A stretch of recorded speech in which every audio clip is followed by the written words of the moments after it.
Prosseguindo com a entrega do troféu Beija-Flor para as categorias especiais, chamamos ao palco a jornalista Fernanda Pedrosa, diretora de comunicação da Assembleia Legislativa do Rio de Janeiro, para entregar o troféu Beija-Flor na categoria mídia.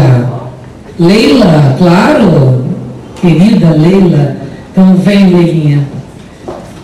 Vamos lá. Ai, eu adoro ele.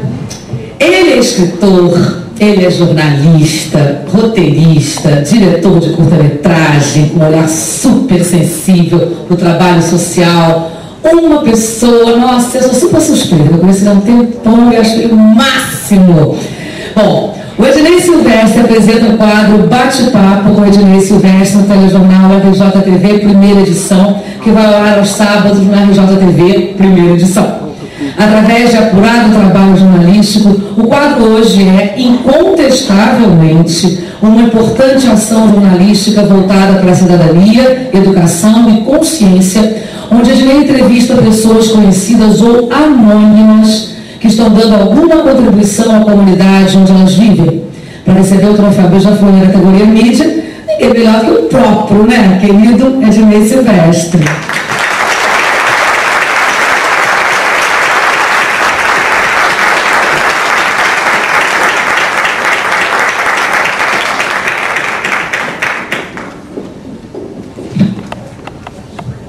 Bem, eu queria dizer que os jornalistas são uma referência para todos nós, principalmente numa causa social e numa ação de cidadania. Então, é um prazer imenso entregar esse troféu merecidamente. Muito obrigado. Obrigado a todos. Deixa eu dar um beijo. Querida.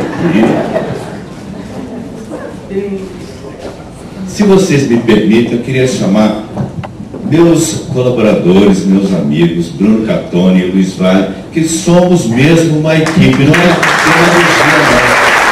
A gente fala, esse aqui é o Bruno Catoni, esse é o Luiz Vale. A gente faz, quem já viu o programa, viu que a equipe sempre aparece, porque fazemos juntos. A gente gosta de fazer isso, e quando há 5 anos e meio a gente começou, alguns diziam assim, isso não tem muito futuro não, né? Porque vai apresentar quem? A gente tem fila, a gente tem pessoas extraordinárias nessa cidade, no Brasil, né? Que fazem trabalhos extraordinários e que a gente vai, espera, né? Esperamos poder mostrar. E eu tenho que agradecer também a dedicação que a editoria e que a TV Globo tem, e o carinho que tem por esse programa. A gente faz o programa com 2, 3, 4 câmeras, luz, como se fosse... Nossa, um programa de luxo, assim, de luxo nesse sentido. Eu queria dizer isso, que a gente vê tanto, né, nas reportagens de crimes que infelizmente existem, a gente tem que mostrar. A gente vê o que chama de povo fala, que, enfim, é desgraça, é coisa ruim, é coisa feia, mas faltava, e eu acho que a gente está conseguindo mostrar esse outro povo fala, né? O verdadeiro povo na TV. Muito obrigado. Acho que o Bruno quer falar alguma coisa também. Não, eu só quero dizer que todos já sabiam que a gente revela todos os dias que o bate-papo vai ao ar, e que a maior qualidade do ser humano é a entrega, é a doação, é amar o próximo. Exatamente.